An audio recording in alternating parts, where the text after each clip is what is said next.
Hi, I'm going to show you a really simple way of making some weaving with some sticks and odds and ends of wool.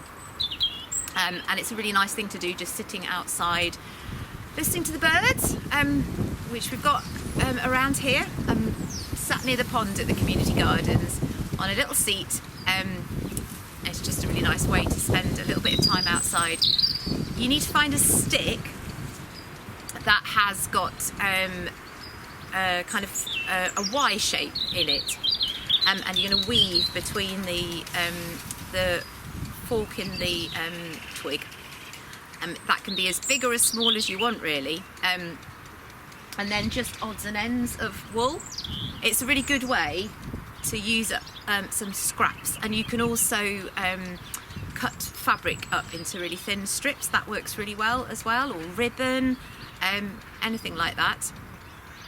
And you might want to take off some of the little tiny side bits of the branches, or you might want to leave them in. Up to you. I'm going to take a little bit of it off. Use a pair of scissors because they're only thin.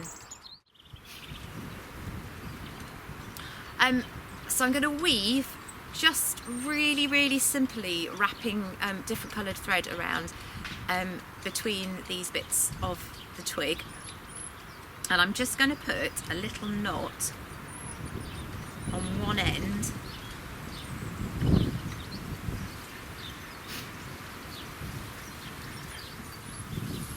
There's just a little knot there. Let's show you that. And that just keeps that in place.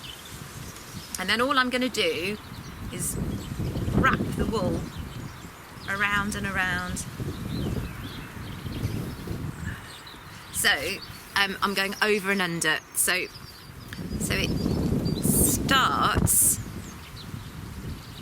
to pull itself into a really nice little simple weave.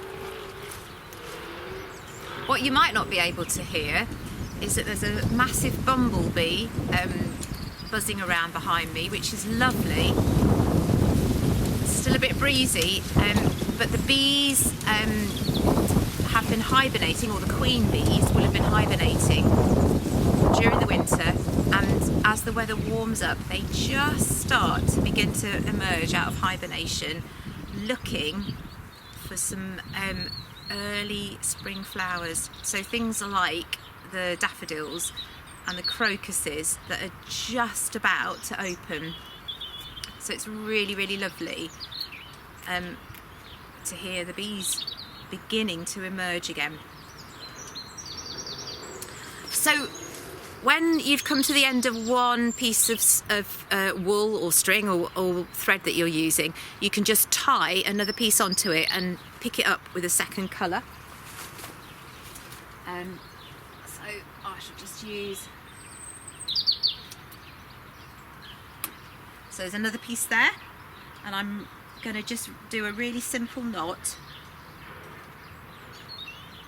And you end up with a few little threads sticking out, which is quite interesting, so I tend to leave those. You can trim them off if you want afterwards. So again, I've tied the next bit on, and I'm just going to keep on going round.